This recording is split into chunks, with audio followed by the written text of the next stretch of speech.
ये कौन है, आज का सीधा सा सवाल है। आप लोगों ने अगर टीवी सीरियल देखते होंगे तो बालिका बधू में यह आनंदी की भूमिका निभाई है। तो इनका नाम आप लोग बताइए। जमशेदपुर की एक पर्सनालिटी है, काफ़ी इंपॉर्टेंट। तो बालिका बधू में यह आनंदी की भूमिका निभाई है, इनका ओरिजिनल नाम आपको बताना है। तो hello Jharkhand, welcome to learners garage education. आज के इस क्लास में देखेंगे Jharkhand GK and current affair का पार्ट नंबर 9।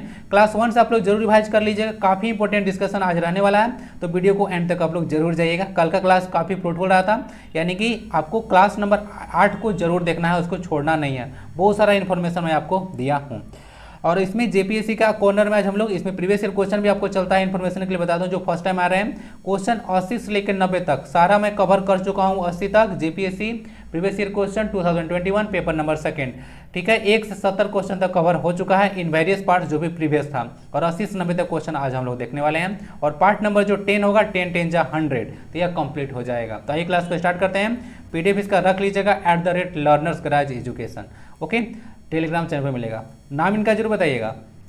पहला क्वेश्चन है, आदिवासी अधिकारों के उल्लंघन के विरोध में अपने निडर कार्यों के कारण किन्हें आयरन लेडी ऑफ झारखंड कहा जाता है? अलग अलग मतलब महिलाओं को आयरन लेडी कहा जाता है। देखिएगा, जैसे नॉर्मली जो पढ़ते होंगे मार्गरेट थैचर को बोलते हैं, बाकी इरोम चानू शर्मिला भी है से आयरन लेडी ऑफ मणिपुर कही जाती हैं। तो झारखंड में किन्हें आयरन लेडी कहा जाता है?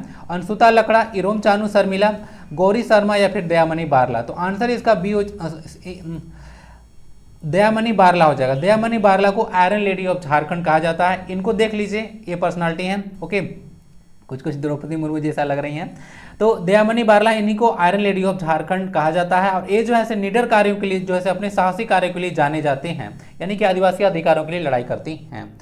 देखिए यहाँ पे लिखा हुआ था। दूसरा देख लीजिएगा, झारखंड में कुछ उपनाम है। तो महेंद्र सिंह धोनी को आप लोग माही के नाम से जानते हैं। जो झारखंड जो जंगल बचाओ आंदोलन के प्रणेता है, उनको फूलमणि को कहा जाता है। ध्यान रखिएगा, फूलमणि। अब ये तो हमेशा जो है अपने पास एक तोता रखती थी जिसका नाम था मिर्ची, ठीक है। तोता का नाम मिर्ची था। उसके बाद झारखंड में जल पुरुष यानी कि वाटरमैन ऑफ झारखंड बोले जाते हैं सिमन उरांव। पद्मश्री इनको 2016 में दिया गया था, आपको डिस्कस किया था। मारंगो के नाम से जयपाल सिंह जाने जाते हैं, वही जो आदिवासी महासभा का गठन किए थे 1938 में। और बाद में जो है 1950 में जो है झारखंड पार्टी का गठन किया गया था। गुरु गोम के रघुनाथ मुर्मू को कहा जाता है, वही है जो ओल चिकी का जो है ओल चिकी को डेवलप किए हैं, जो कि संथाली भाषा का एक लिपि है। और धरती आबा बिरसा मुंडा को कहा जाता है, देख लीजिएगा। और मारंगोम के जयपाल सिंह को कहा जाता है ना, कन्फ्यूजन नहीं होना चाहिए। दिसोम गुरु शिबू सोरेन को या तो इनको गुरु जी भी कहा जाता है। तो ये सब कुछ उपनाम देख लीजिएगा, एल्सो कॉल्ड इनका नाम है। तो आंसर हो जाएगा आपका दयामणि बारला। तो याद रखिएगा, आयरन लेडी ऑफ झारखंड कही जाती है। बाकी इतना आपको नॉलेज बूस्टर में हो गया, यानी कि केबी में। महाभारत काल में ऋग्वेद में वर्णित कीकट प्रदेश निम्न में से किस स्थान पर स्थित है? तो यह आपको प्लेस देखने को मिलेगा गिरिडीह में, ठीक है। तो आंसर इसका टी हो जाएगा। आइए कुछ एक्स्ट्रा इन्फॉर्मेशन आप देख लीजिए। झारखंड का जो अर्थ होता है वह क्या होता है? वह झाड़ों का प्रदेश होता है। यह 15 नवंबर 2000 ईस्वी को इसको बिहार से अलग किया गया। लगभग हम लोग 46% भूमि लेकर बिहार से अलग हुए हैं। बिहार राज्य पुनर्गठन अधिनियम 2000, उसका धारा 3 के तहत झारखंड राज्य को बनाया गया था। झारखंड का उल्लेख देखिएगा 13वीं शताब्दी का, पहली बार बोला जाता है कि 13वीं शताब्दी के एक ताम्रपत्र में झारखंड का उल्लेख है, शब्द का नहीं। झारखंड का अलग, हाँ, जो झारखंड राज्य था उसको अलग करने का मांग जो हुआ था, एक साइमन कमीशन का रिपोर्ट 1928 में साइमन कमीशन का रिपोर्ट आया था। तो याद रखिएगा, इस रिपोर्ट में भी एक अलग राज्य झारखंड की मांग इस रिपोर्ट में किया गया था, जो साइमन कमीशन का रिपोर्ट आया था।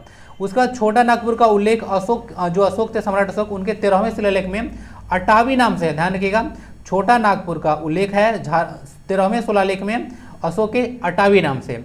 और छोटा नागपुर क्षेत्र को रसिक मंगल बोला गया है, रसिक मंगल पुस्तक में बोला गया है नागभूम। क्या बोला गया है? छोटा नागपुर क्षेत्र को रसिक मंगल पुस्तक में नागभूम बोला गया है।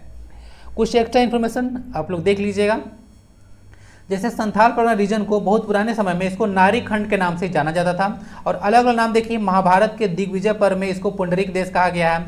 उसके बाद मुगल पीरियड में इसको छोटा नागपुर को खुखरा प्रदेश बोला गया है। उसके बाद ऋग्वेद पीरियड में इसको किकेट बोला गया है, गिरिडीह रीजन, यहाँ भी लिखा हुआ था और क्वेश्चन भी था। और ये क्वेश्चन आपको मैं पहले डिस्कस कर चुका हूँ, सारा क्वेश्चन आपको प्रीवियस ईयर क्वेश्चन देखने को मिलेगा। तो यहाँ भी था गिरिडीह रीजन को था ऋग्वेद पीरियड में किकट गिरिडीह के लिए प्रयोग हुआ था, यहाँ भी लिखा हुआ है। और जो बुद्धिस्ट लिटरेचर है संथाल परगना रीजन को, उसको आप देखिएगा काजंगला बोला गया है। और उसके बाद मौर्यन पीरियड में हरिसेना के द्वारा जो मुरुण देश कहा गया है छोटा नागपुर को, ठीक है, जो कि हरिसेन के द्वारा जो है संकलित है। तो मुरुण देश बोला गया है मौर्य पीरियड में छोटा नागपुर के लिए आया है। तो ये सब कुछ देख लीजिएगा, इंपॉर्टेंट क्वेश्चन इसे बनेगा, ठीक है। नेक्स्ट में आपको बुक नेम है और उसका ऑथर है, तो इसको मैच करना है आपको। तो खेरवाल बनसा धर्मपुंथी, यह संथाल लोगों का या परंपरागत जो धर्म है उससे रिलेटेड यह बुक है ना, खेरवाल बनसा धर्मपुंथी। तो इस बुक के जो राइटर हैं वह है मांझी रामदास टुडू ना, तो आंसर इसका 2 हो जाएगा। उसके बाद जो लव फेसबुक है वह निकिता सिन्हा के द्वारा है, निकिता सिन्हा के द्वारा, अंकिता सिंह के द्वारा नहीं, नाम थोड़ा लग रहा होगा सेम ना। अंकिता जो सिंह है वह है the legend of Birsa Munda का को राइटर, और मेन राइटर हैं आपके तुहिन सिन्हा। पुटुस फूल के जो राइटर हैं उनका नाम है गजाधर महतो, काफ़ी इंपॉर्टेंट बुक है, देख लीजिएगा। सोसो जो बोंगा है, सोसो बोंगा जो बुक है उसके राइटर हैं जगदीश त्रिगुनायत, ठीक है। और हो ट्राइब ऑफ सिभूम ये लिखे हैं सीपी सिंह बुक, ओके। तो इस तरह से मैच कीजिएगा तो आंसर इसका बी आ जाएगा। और जगदीश त्रिगुनायत का एक बुक बहुत इंपॉर्टेंट है, मुंडारी लोक कथाएं ना, मुंडारी लोक कथाएं, ये जो है जगदीश त्रिगुनायत का एक बुक है, ये भी याद रख लीजिएगा। जगदीश त्रिगुनायत के एक तो सोसो बोंगा हो गया, पुटुस फूल बता दिया, गजाधर महतो, उसके बाद खेरवाल बनसा धर्मपुंथी, एक संथाल का भाषा का जो संथाल लोगों का परंपरागत धर्म पर यह पुस्तक है मांझी रामदास टुडू, और हो ट्राइब ऑफ सिभूम सीपी सिंह के द्वारा संकलित किया गया है, लिखा हुआ है। तो आंसर इसका पी हो जाएगा, इसको देख लीजिएगा। निम्न में से कौन सी जनजाति कृषि की प्रथा को बदलने के लिए जानी जाती है? लोहरा, बिरहोर, सौरिया पहाड़ या फिर चिकबड़ाई? तो इसका आंसर सी हो जाएगा। तो जो ये जनजाति है वह कृषि जो है प्रथा होता है उसको बदलने के लिए जाना था, यानी कि अलग अलग प्रथा यह करती है, अलग अलग तरह से कृषि करती है। सौरिया पहाड़ी देखिएगा तो ये पहाड़ी जनजाति है, एक तरह का यह आदिम जनजाति है। झारखंड में टोटल 32 जनजातियाँ हैं और उसमें से 8 जनजाति जो है पार्टिकुलरली वल्नरेबल ट्राइब्स आदिम जनजाति आती है, तो उसमें सौरिया पहाड़िया भी आता है, ध्यान रखिएगा। और पहाड़िया जनजाति का 3 आपको ग्रुप देखने को मिलेगा, सौरिया पहाड़िया, माल पहाड़िया और एक आता है आपका कुमार भाग पहाड़िया। और ये सारा जो आप लोग देखने को मिलता है पहाड़ी जनजाति, ये आपको राजमहल क्षेत्र में देखने को मिलेगा जो कि साहेबगंज डिस्ट्रिक्ट में पड़ता है। और राजमहल जो हिल्स है, बोल सकते हैं पहाड़ी है, यह जुरासिक एज का है और इसमें ब्लैक सॉइल काफ़ी एबंडेंट मात्रा में पाया जाता है, इसको ध्यान रखिएगा। तो आंसर हो गया सौरिया पहाड़ी। बाकी झारखंड की सबसे पुरानी जनजाति है आपको असुर जनजाति, ठीक है, असुर जनजाति है, देख लीजिएगा।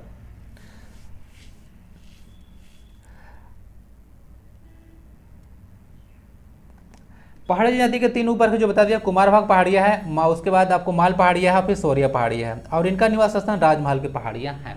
और झारखंड में देखिएगा तो अलग अलग आपको पता होगा, स्लैश एंड बर्न जो एग्रीकल्चर होता है, झूम खेती, उसको झारखंड में करुआ के नाम से जाना जाता है, ठीक है, करुआ के नाम से। इनमें से कौन सा खिलाड़ी हॉकी और झारखंड से जुड़े हुए हैं? ध्यान दीजिएगा, 2 क्वेश्चन इसमें पूछ दिया गया है, और ध्यान रखिएगा इस तरह से क्वेश्चन आपको पूछे जा सकते हैं। ऑलरेडी प्रीवियस ईयर में यह क्वेश्चन पूछा गया है कि यह तो खिलाड़ी एक तो हॉकी से होना चाहिए, दूसरा बात है झारखंड से भी होना चाहिए। तो आपको खेल के बारे में काफ़ी नॉलेज रहेगा, और सिर्फ झारखंड का नहीं, अदर जो प्लेयर होते हैं उसके बारे में भी नॉलेज होना चाहिए, नहीं तो क्वेश्चन नहीं बनेगा। पता कैसे लगेगा झारखंड के है कि नहीं है? तो वीरेंद्र लकड़ा है, जयपाल सिंह मुंडा है, फिर दिवाकर प्रसाद है। तो देखिए इनमें से सारा जो पर्सन है वो झारखंड से तो है, लेकिन एक जो दिवाकर प्रसाद है ये जो ऐसे हॉकी खिलाड़ी नहीं है। वीरेंद्र लकड़ा, जयपाल सिंह मुंडा ये सब हॉकी खिलाड़ी हैं, लेकिन दिवाकर प्रसाद ये हॉकी के नहीं हैं। तो आंसर हो जाएगा बोथ 1 और 2 इसका आंसर, ठीक है। आइए नेक्स्ट स्लाइड में देख लेते हैं। जैसे देख लीजिएगा ये जो दिवाकर प्रसाद है वो बॉक्सिंग से रिलेटेड है, और लक्ष्मी पांड्या, मिशेल बेंजामिन लकड़ा ये सभी जो है कुछ प्लेयर बॉक्सिंग से रिलेटेड है। और लक्ष्मी पांड्या पर ऑलरेडी क्वेश्चन मैं डिस्कस कर चुका हूँ। और एक दीप सेन गुप्ता है, देख लीजिएगा, इन शतरंज के प्लेयर हैं, और ये जो ऐसे ग्रैंड मास्टर बनने वाले पहले जो ऐसे झारखंड के व्यक्ति थे। और जो पता होगा कोई चेस खेलता है तो उसको फीडे रैंकिंग दिया जाता है, फीडे, ठीक है ना, चेस में। आंसर इसका हो गया डी। ये दिवाकर प्रसाद हैं वो बॉक्सिंग रिलेटेड हैं, झारखंड के पर्सनालिटी तो हैं लेकिन यह हॉकी से रिलेटेड नहीं है, इसीलिए इस ऑप्शन को काट लिया जाएगा। तो आंसर इसका डी हो जाएगा। ओनली मतलब बोल सकते हैं बोथ 1 और 2। हाँ चलिए क्वेश्चन आ गया, जमशेदपुर की उस टीवी अभिनेत्री का नाम बताइए जिन्होंने टीवी सीरियल बालिका बधू में आनंदी की भूमिका निभाई है। तो इनका नाम है प्रत्यूषा बनर्जी। तो ओरिजिनल नाम इनका प्रत्यूषा बनर्जी है, जमशेदपुर की पर्सनालिटी हैं। और बाकी चीज़ तो डिस्कस आपको जैसे सारा चीज़ पता होगा। आनंदी की भूमिका है, क्वेश्चन पूछा गया है तो उलट पलट के पूछ सकता है। जैसे देखिएगा झारखंड में पर्सनालिटी इम्तियाज अली, तो ये एक निर्माता निर्देशक है, सोचा ना था, इनका डेब्यू फिल्म था। अब ये जमशेदपुर की पर्सनालिटी है। जमशेदपुर से इतना पर्सनालिटी निकल कर आया है ना, अभी तो आप देख रहे हैं कितना तो पर्सनालिटी में डिस्कस जमशेदपुर कर दिया। आज का भी क्लास में कुछ जमशेदपुर के पर्सनालिटी निकल कर आए हैं। स्नेहा दुबे देख लीजिएगा, ये जो है इंडियन फॉरेन सर्विस में काम करती हैं, ये भी एक जमशेदपुर के पर्सनालिटी हैं। यह होता है IFS, ठीक है, इंडियन फॉरेन सर्विस। ध्यान दीजिएगा, इंडियन फॉरेन सर्विस जो होता है, सी जो ऑल इंडिया सर्विस आप लोग पढ़े हैं उसमें नहीं आता है। ऑल इंडिया सर्विस में आता है 3 ही, IAS होता है, उसके बाद आता है IPS, एक IFS। तो यहाँ जो IFS होता है ना, उसका मतलब होता है इंडियन फॉरेन सर्विस, ठीक है, न कि फॉरेन सर्विस। देख लीजिएगा, उसका शिल्पा राव है, यह फिल्म फेयर अवार्ड जीतने वाली पहली झारखंड की महिला थी, और ये भी जो है से जमशेदपुर के ही हैं, और गायिका है शिल्पा राव। आंसर हो गया प्रत्यूषा बनर्जी। देख लीजिएगा, अब ये नहीं है, शायद इनको देखा था, देख रहा था, कुछ न्यूज पढ़ रहा था, मैं तो सीरियल देखता नहीं हूँ। तो देखा कि ये रिप बन गए, यानी कि रेस्ट इन पीस, यानी कि अब ये नहीं रहे, ठीक है। ऐसा कुछ न्यूज आ रहा था कि सुसाइड कर ली थी। नेक्स्ट क्वेश्चन आता है, भारत छोड़ो आंदोलन के दौरान हजारीबाग के भारत छोड़ो आंदोलन के दौरान हजारीबाग में नेतृत्व किसके द्वारा किया गया था? तो ये पर्सनालिटी थे, उनका नाम था सरस्वती देवी ना, सरस्वती देवी थे, जो कि हजारीबाग से नेतृत्व कर रही थी। आइए कुछ डेटा देख लीजिएगा। यह विद्रोह जो है से आपको रांची से शुरू हुआ था। ऐसे देखिएगा 8 अगस्त 8-9 अगस्त बोला जाता है कि भारत छोड़ो आंदोलन शुरू हुआ था। लॉर्ड लिनलिथगो, याद है ना आपको, उन्हीं के काल में भारत छोड़ो आंदोलन हुआ था। इसको अगस्त क्रांति के नाम से भी आप लोग जानते हैं। और इसको भी गिरफ्तार करने के लिए जो अंग्रेजी के द्वारा जो ऑपरेशन चला गया था, उसका नाम था ऑपरेशन 0R, ठीक है, OZH।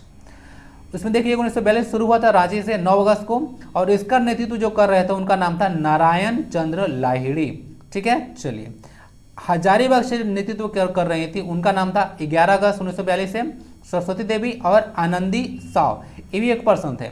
उसके बाद देवघर से जो नेतृत्व कर रहे थे वह विनोदानंद झा थे, ठीक है। तो ये सब कुछ डेटा याद रखिएगा। और बाकी आज़ादी की जो लड़ाई हुआ था, आपको पहला पता होगा, स्वतंत्रता संग्राम 1857, वो देवघर से शुरू हुआ था ना। यह रोहिणी ग्राम शुरू हुआ था, और रोहिणी ग्राम को पता होगा अजय रिवर के किनारे है। तो ये सब डेटा आप लोग याद रखिएगा, देवघर में प्लेस पड़ता है। और ये अजय रिवर पर एक मोतीझरा वाटरफॉल भी है, लेकिन ये मोतीझरा वाटरफॉल साहेबगंज में है, न कि देवघर में, ठीक है। ये सब याद रखिएगा। झारखंड का एकमात्र जिला जो उड़ीसा और छत्तीसगढ़ दोनों राज्यों, मिस्टेक हो गया है, की सीमा होगा, की सीमा साझा करता है। सिमडेगा, खूंटी, गुमला या फिर रांची। आइए मैप में लेकर चलते हैं आपको। उड़ीसा और छत्तीसगढ़ बोला है ना, तो उड़ीसा छत्तीसगढ़, उड़ीसा इधर है और छत्तीसगढ़ इधर है।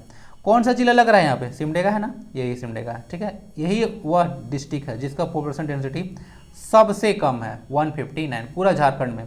और सबसे ज़्यादा किसका है? सबसे ज़्यादा धनबाद का है 1103, ठीक है। सबसे ज़्यादा पॉपुलेशन डेंसिटी झारखंड में, और पूरा झारखंड का है 414, ठीक है। तो ऐसे कुछ क्वेश्चन आपसे बने कि कितने जिले किसको टच करते हैं, तो आंसर तो पहले बता देता हूँ। आंसर हो जाएगा सिमडेगा। सिमडेगा में ही राम रेखा धाम है, और यहीं पे कार्तिक पूर्णिमा के दिन मेला लगता है। सीता चूल्हा भी यहाँ देखने को मिलेगा। बोला जाता है कि राम जी यहाँ से अपने प्रवास के दौरान 2 बार यहाँ पे आए थे। राम रेखा धाम सिमडेगा में पड़ता है। जैसे यहाँ पे देख लीजिए, गढ़वा डिस्ट्रिक्ट है। आपको पहले ही बताया था कि गढ़वा एकमात्र ऐसा जिला है जो कि यूपी के सीमा से टच करता है। और ये गढ़वा जिला जो है 3 राज्यों के सीमा के साथ टच करता है। ऐसा जो है सो कोई डिस्ट्रिक्ट आपको देखने को मिलेगा नहीं। तीन जो स्टेट से टच करता है डिस्ट्रिक्ट, वो गढ़वा ही है। इधर देखिएगा तो छत्तीसगढ़ से, इधर देखिएगा तो उत्तर प्रदेश से, और इधर देखिएगा तो बिहार। 3 राज्यों को यह टच करता है। उसके बाद अगर इधर देखिएगा तो वहाँ तो लाइन कट गया है, ओके। इधर से देखिएगा तो कुछ डिस्ट्रिक्ट आपको दोनों राज्य इधर देखने को मिलेगा। एक साहेबगंज डिस्ट्रिक्ट जो उधर भी और इधर भी देखने को मिलेगा। यहाँ पे देख लीजिएगा, इस सिंहभूम में से 2 में पड़ेगा, ओके ना। ये भी जो है 2 मतलब वेस्ट बंगाल और उड़ीसा दोनों में पड़ेगा। तो ये सब कुछ डेटा जो है आप लोग देख सकते हैं, ओके। बाकी 2 जो डिस्ट्रिक्ट है वह किसी के साथ अपना सीमा साझा नहीं करते हैं, वह है आपको खुट्टी और लोहरदगा, ठीक है। इसको देख लीजिएगा।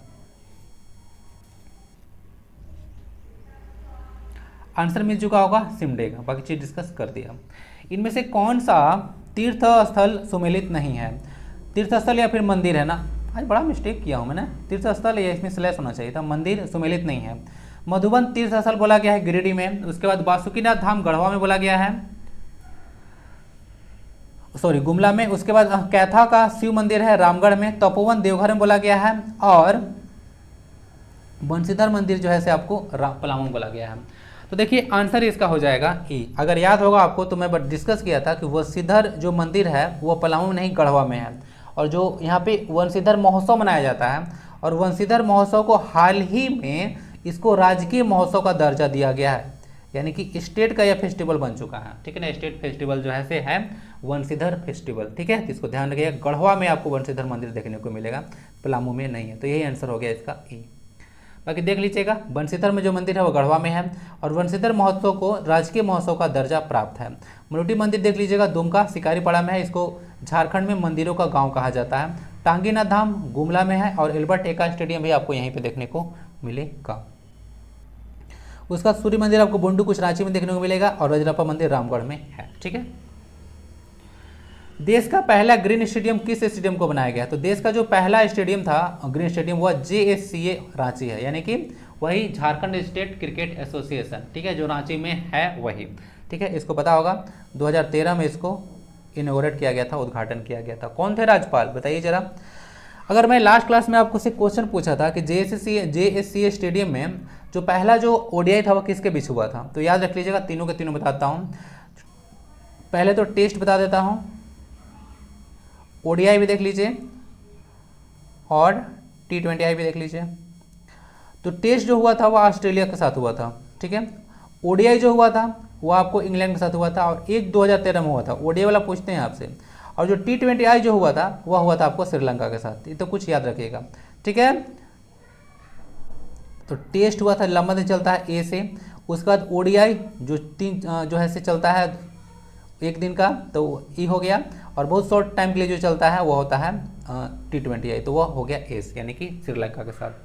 तो ऐसे ऑर्डर से भी आप लोग याद रख लीजिएगा कनेक्ट करके, कि ज़्यादा लंबा है यहाँ से तो पहले A आया, फिर E आता है, फिर S आता है। तो सबसे लंबा दिन A चलेगा, उसके बाद कुछ कम, और उसके T20 तो पता होगा बहुत कम ओवर का होता है, इसे कनेक्ट कर लीजिएगा। ODI के बेटे T20 से ज़्यादा होता है। तो JSCA रांची है, देश का पहला ग्रीन स्टेडियम है, ओके ना, इसको ध्यान रखिएगा। आइए कुछ देख लेते हैं। जैसे हम देखिएगा, JSCA Ranchi became first fully operated green stadium बना है, और इसमें 400 किलोवाट जो है से सोलर पावर जो है से प्लांट सोलर पावर जो है इसमें दिया गया है, ठीक है, इंडिया में। JRD टाटा कुछ रिलेटेड देख लीजिएगा स्टेडियम। JRD टाटा जो स्टेडियम है जमशेदपुर में है। इस बात किरण स्टेडियम जमशेदपुर में है। मेकॉन स्टेडियम रांची में है। इंडोर स्टेडियम दुमका में है, indoor stadium Dumka. Albert Ekka stadium Gumla. Century stadium Ranchi, century stadium Ranchi में है। इंडोर स्टेडियम दुमका में है। कन्फ्यूजन ऐसे लगेगा कि इंडोर जो है रांची में है, लेकिन इंडोर रांची में नहीं है, इंडोर जो है दुमका में है। उसके बाद मोहन कुमार मंगलम स्टेडियम बोकारो में है। रेलवे जो है एक आपको स्टेडियम देखने को मिलेगा, या फिर डिगवा डी स्टेडियम, दोनों धनबाद में देखने को मिलेगा। और Birsa Munda athletic stadium gymnastic के लिए है, रांची में है, आप ये तो भूल ही नहीं सकते हैं, ठीक है। तो आंसर इसका हो चुका है JSCA रांची 2013 में जो है इसको उद्घाटन किया गया था। CNT एक्ट 11 नवंबर 1908 को बताया था कि जब लागू हुआ था, तो इसमें कुल कितने अध्याय और कुल कितनी धाराएं हैं। देखिए ऐसे तो JPC का पूरा सिलेबस है, उतना डिटेल में आपको पूरा धारा एकदम रटना नहीं है, वो सारा JPC के सिलेबस में जो है पूछा जाता है। लेकिन जो इधर JSSC का एग्जाम है उसमें कुछ कुछ इंपॉर्टेंट क्वेश्चन पूछा जा सकता है, तो सारा धारा जो है आपको रटना इसमें नहीं है। तो CNT एक्ट 11 नवंबर 1908 का है, तो उसमें कुल जो है 19 धाराएं हैं, 19 अध्याय हैं और 271 धाराएं हैं। तो इसको याद रखिएगा 19 और 271, तो आंसर इसका बी हो जाएगा।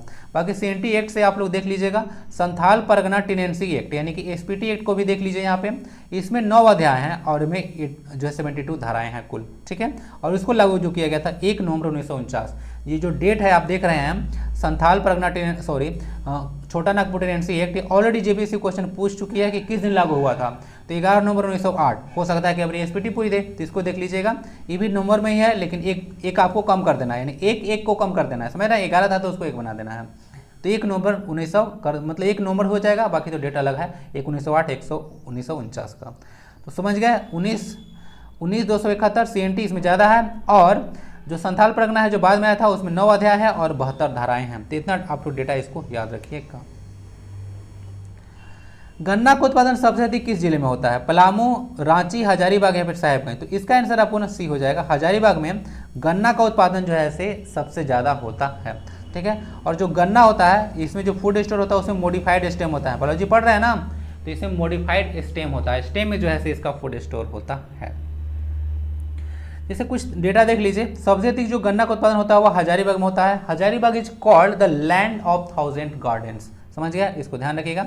और यहीं पे आपको जयप्रकाश नारायण केंद्रीय कारागार देखने को मिलेगा। सोहराई कोहबर पेंटिंग यहीं से निकल कर आया था। और सूरज कुंड जो है से यहीं पे देखने को मिलेगा। सूरज कुंड मतलब तालाब होता है, इसका टेम्परेचर लगभग 87 डिग्री सेल्सियस है, इसको देख लीजिएगा, 87.5 बोला जाता है। और जेबीसी फ़ारेनहाइट में कन्वर्ट करके पूछिए तो फ़ारेनहाइट में कन्वर्ट करके बताइए। सबसे अधिक जो चना या ग्रेफाइट, चना आप बोल सकते हैं और ग्रेफाइट दोनों का उत्पादन पलामू में सबसे ज़्यादा होता है। सबसे अधिक जो पत्थर का उत्पादन होता है या उद्योग बोल सकते हैं, ये पत्थर और जो बीड़ी उद्योग के लिए फेमस है वह है पाकुड़ डिस्ट्रिक्ट। और झारखंड का सबसे कम जो है से लिटरेसी यहीं पर है, ठीक है, इसको ध्यान रखिएगा। और सबसे अधिक चावल का उत्पादन आपको सिंहभूम रीजन में, east Singhbhum west Singhbhum region में सबसे ज़्यादा जैसे चावल होता है। और सबसे ज़्यादा बॉक्साइट का जो उत्पादन होता है वह लोहरदगा डिस्ट्रिक्ट में होता है। और रागी के उत्पादन में नंबर 1 है, अव्वल नंबर पे गुमला। ये सब कुछ डेटा आप लोग याद रख सकते हैं। बाकी कितनी बता चुका हूँ, कोल में नंबर 1 है, आयरन में नंबर 2 है, और उसके बाद कॉपर में नंबर 3 है, ठीक है ना, कॉपर नंबर 3 है कॉपर में। ये हो गया आपका आयरन में और ये हो गया आपका कोल में, ओके ना। बॉक्साइट के उत्पादन में पूरा भारत में हम लोग 7वां स्थान पे हैं, ठीक है, ये सब याद रखिएगा। अब आता है जेएसएससी और जेपीसी कॉर्नर का। जेपीसी प्रीवियस ईयर क्वेश्चन 2021 का पेपर सेकंड, और क्वेश्चन नंबर हम लोग देखने वाले हैं 81 से लेकर 90 तक। The IPCC SRES emission scenario for Jharkhand indicates. यहाँ पे आईपीसीसी होता है intergovernmental panel on climate change, ठीक है। तो झारखंड से रिलेटेड जो है से एक यहाँ से रिपोर्ट प्रकाशित किया गया था। तो इस रिपोर्ट में कहा गया था, डी इसका आंसर होगा, कि warming will be relatively greater in winter and post monsoon season. बोला जा रहा है कि सर्दियों और वर्षा काल के बाद गर्माहट अपेक्षाकृत अधिक होगा।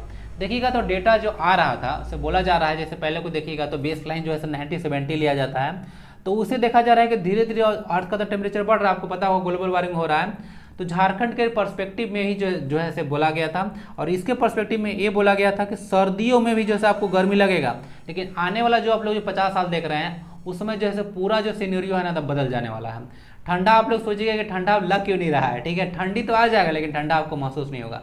इस तरह से आजकल देख रहे हैं बरसात जब होता है तो बरसात में पानी ही नहीं हो रहा है, तो ग्लोबल वार्मिंग चलते सब सारा कहानी हो रहा है। दूसरा बात है कि अब जब सर्दी आएगा आने वाले 50 सालों के बाद, तो आपको सर्दी का एहसास ही नहीं होगा, उसमें भी आपको गर्मी लगेगा। तो इससे कुछ कहानी होगा। तो warming will be relatively greater in winter and post monsoon season, okay ना। तो आंसर इसका डी है। The level of urbanization was highest as per the Jharkhand economic survey 2019-20 in the district of Jharkhand. बोला जा रहा है कि कौन सा एक ऐसा जिला है जिसमें अर्बनाइजेशन सबसे ज़्यादा अर्बन पॉपुलेशन है। तो देखिएगा तो ये जो है डिस्ट्रिक्ट आपको धनबाद देखने को मिलेगा। सबसे ज़्यादा लोग जो हैं शहर में धनबाद में ही रहते हैं, ठीक ना, धनबाद। चलिए वहीं से जहाँ से मनोज दे है ना, वहीं से है ना। तो आंसर इसका ये हो गया, धनबाद। दूसरा बात है कि देखिएगा तो सबसे ज़्यादा धनबाद के बाद जो है ईस्ट सिंहभूम आता है और 3rd नंबर पे आएगा आपका बोकारो। तो ये ऑर्डर आप लोग कम से कम याद रखिएगा। और ईस्ट सिंहभूम आपको कॉमन सेंस लगा लीजिएगा, जमशेदपुर इसी के अंदर है, तो जमशेदपुर का पॉपुलेशन कम नहीं है, ठीक है। चलिए तो आंसर इसका हो चुका है। और बाकी जो डेटा आया था 2011 का, उसमें 24% जो पॉपुलेशन है, 24% पॉपुलेशन जो है से गाँव में रहती है, झारखंड का डेटा। और 76%, उल्टा बोल दिया, 24% पॉपुलेशन जो है शहर में रहती है और 76% पॉपुलेशन जैसे गांव में रहती है। तो इसको याद रखिएगा, अर्बन जो पॉपुलेशन है वो 24% है और 76% जो है से रूरल पॉपुलेशन है झारखंड का। और ये जो धनबाद में देखने को मिलेगा यह जो है से 50% है। यहाँ पे 50% लोग जो हैं, 50% से अधिक बोला गया था इसका डेटा, कि जो है से लोग शहर में ही रहते हैं धनबाद में। तो इसीलिए आंसर इसका धनबाद हो गया। सारा डेटा को देख लीजिएगा। एक क्वेश्चन इंपोर्टेंट है कि झारखंड का कितना % जनसंख्या शहरों में रहती है या गांव में रहती है। तो शहर में बोलेगा तो 24% और गांव में पूछेगा तो 100 में से 24 घटा लीजिएगा, याद क्या करना है। Jharkhand has been awarded the cleanest state in Swachhata Sarvekshan 2019 and ranked as. तो झारखंड को ना दूसरा सम्मान जो है से मिला था, इसको ध्यान देख लीजिएगा। और अभी जो हुआ था, अभी जो लेटेस्ट डेटा में अगर बात करूं 2022 में जो स्वच्छता सर्वेक्षण आया था, तो 100 अर्बन लोकल बॉडीज वाले कैटेगरी में, यानी कि 100 जो है से अर्बन लोकल बॉडीज यानी कि शहरी निकाय वाले क्षेत्र में झारखंड जो है से अव्वल नंबर पे आया था, यानी कि इसको सेकंड पुरस्कार मिला था। अव्वल मतलब नहीं बोल सकते हैं, सेकंड पुरस्कार इसको मिला था। इसका आंसर भी आपको सेकंड देखने को मिलेगा, ठीक है, इसको देख लीजिएगा। और क्लीनेस्ट सिटी तो आपको पता होगा, इंदौर हमेशा टॉप करता है। The only district of Jharkhand which has received a little more than the normal average limit इतना millimetre of the rainfall till इतना। तो देख बोला जा रहा है कि जो आपको टाइमलाइन देखने को मिल रहा है उससे ना एवरेज एनुअल रेनफॉल आपको देखने को मिलेगा। तो वह जो डिस्ट्रिक्ट है वह साहेबगंज है, तो साहेबगंज में ज़्यादा बारिश होता है। और ज़्यादा देखिएगा तो सबसे सुखाड़ वाला क्षेत्र आपको इधर पलामू प्रमंडल में देखने को मिलेगा, पलामू, गढ़वा, लातेहार, यहाँ पे बहुत ज़्यादा जो है सुखाड़ पड़ता है। तो साहेबगंज में सबसे ज़्यादा होता है। और एक चीज़ याद रखिएगा, ये झारखंड का सबसे ज़्यादा वर्षा, औसत वर्षा वाला क्षेत्र है। ऐसे देखिएगा सबसे वर्षा वाला स्थान आपको देखने को मिलेगा नेतरहाट, ठीक ना, द क्वीन ऑफ छोटा नागपुर। तो आंसर इसका साहेबगंज होगा, इसको याद रखिएगा। वहीं पे जहाँ पर उधवा बर्ड सेंचुरी है, झारखंड का एकमात्र बर्ड सेंचुरी जिसको 1991 में इस्टेब्लिश किया गया था, ठीक है। तो आंसर इसका ए है।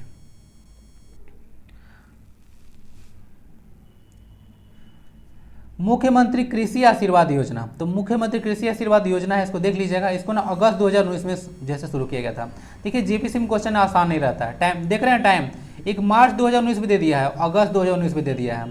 तो डेट अगर बस ईयर याद रखिएगा तो काम नहीं चलेगा, ठीक ना। तो अगर स्टेट पीसीएस या यूपीएससी की तैयारी किया जाता है तो आपको डिटेल में पढ़ना होता है, यानी कि लंबी रेस का घोड़ा बनना पड़ता है।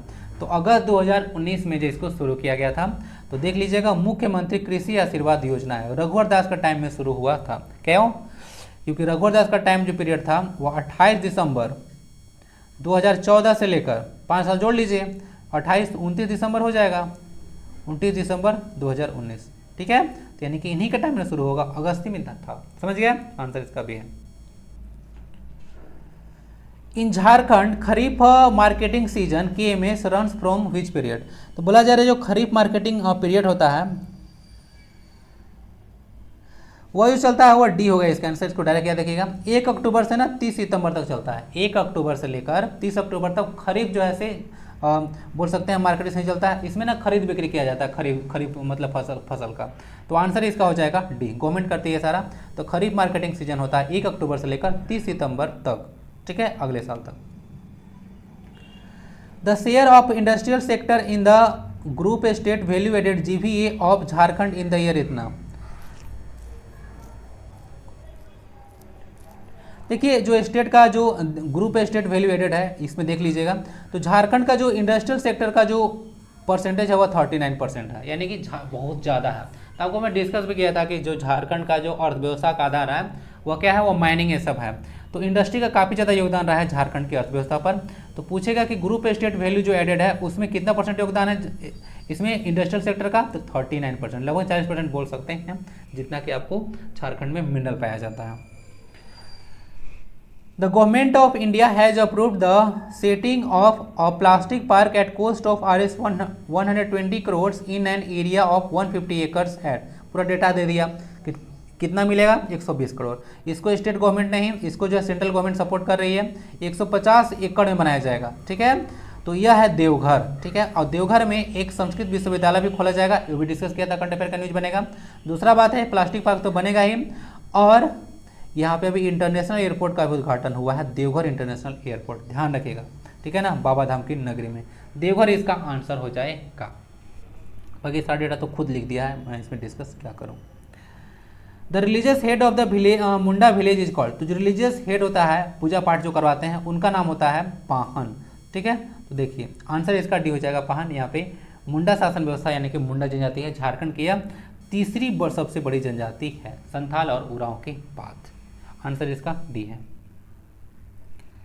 Name the ruler who shifted the capital of Nagvanshi state from Sutiyambe to Chutia, तो सुतियांबे से जो चुटिया जो कैपिटल ले गए थे वे थे प्रताप रॉय। इनको याद रखिएगा।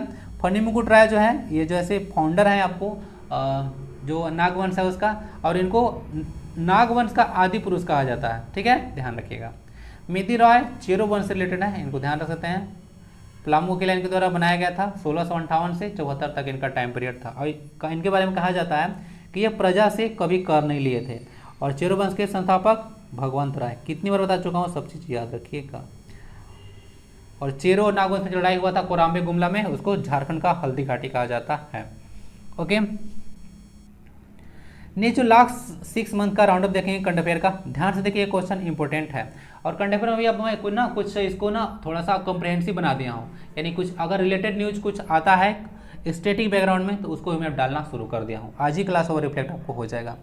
इंद्रजीत सिंह का संबंध किससे है? बॉक्सिंग से, हॉकी से, पावर लिफ्टिंग से या क्रिकेट से? तो ये जो पर्सन है वो आपको देखने को मिलेंगे पावर लिफ्टिंग से, यानी कि इनका काम है लिफ्ट, वजन उठाना। तो आंसर इसका सी हो जाएगा। इंद्रजीत सिंह के बारे में याद रखिएगा।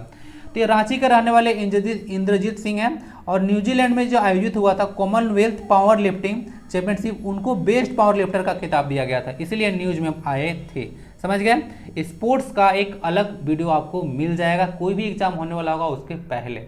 और जैसे तो अभी नॉर्मल देखिएगा एग्जाम तो इस तो कुछ है नहीं, जैसे सीजीएल के बारे में बात करें, एसआई का एग्जाम होता है एक्साइज का, उससे पहले मैं बात कर रहा हूँ कि आपको ये सब एक झारखंड स्पोर्ट्स का वीडियो मिल जाएगा, तैयार कर रहा हूँ धीरे धीरे। तो आंसर इसका पावर लिफ्टिंग हो जाएगा। इंद्रजीत सिंह रांची की पर्सनालिटी है। कहाँ पे इनको सम्मानित किया गया था? न्यूजीलैंड में। किसमें? तो इसमें कॉमनवेल्थ पावर लिफ्टिंग चैंपियनशिप में बेस्ट पावर लिफ्टर का खिताब दिया गया था, इसीलिए न्यूज में थे, रांची के हैं। केहनी रे मोरबेहनी, केहनी रे मोरबेहनी पुस्तक के लेखक कौन है? तो ये जो पर्सन है उनका नाम है सुरेंद्र महतो ना, देख लीजिएगा। तो आंसर इसका सी हो जाएगा। बाकी शैलेंद्र महतो का मैं अगर बुक बताऊं तो इनका बुक कौन सा था? हाउडी मोदी ना, एक बुक है न्यूज में था, हाउडी मोदी शैलेंद्र महतो का बुक है। उसके बाद आलोक चक्रवाल का तो बुक बताया था, क्या नाम था उनका? बिरसा मुंडा जनजातीय नायक, ठीक ना, बिरसा मुंडा जनजातीय नायक बुक काफ़ी इंपॉर्टेंट है। और विवेकानंद झा का एक इंपॉर्टेंट बुक है, देखिए इसको, एक इमेज डाला हुआ है। तो द पीपल्स लीडर, ये बुक जो है सरयू राय का बायोग्राफी है, विवेकानंद झा के द्वारा लिखा गया, काफ़ी इंपॉर्टेंट है। अभी हाल में इनको जो है अवार्ड मिला था, आपको पता होगा, डिस्कस किया था सरयू राय के बारे में। तो बुक काफ़ी ज़्यादा इंपॉर्टेंट रहेगा। द पीपल्स लीडर जो सरयू राय का बायोग्राफी है, विवेकानंद झा के द्वारा लिखित पुस्तक है, सब चीज़ देख लीजिएगा। आइए कुछ एक्स्ट्रा इन्फॉर्मेशन आपको प्रोवाइड कराते हैं। जैसे देखिएगा, जो केहनी रे मोरबेहनी, यह पुस्तक कुरमाली भाषा में लिखा गया है। किस भाषा में? कुरमाली भाषा में लिखा गया है।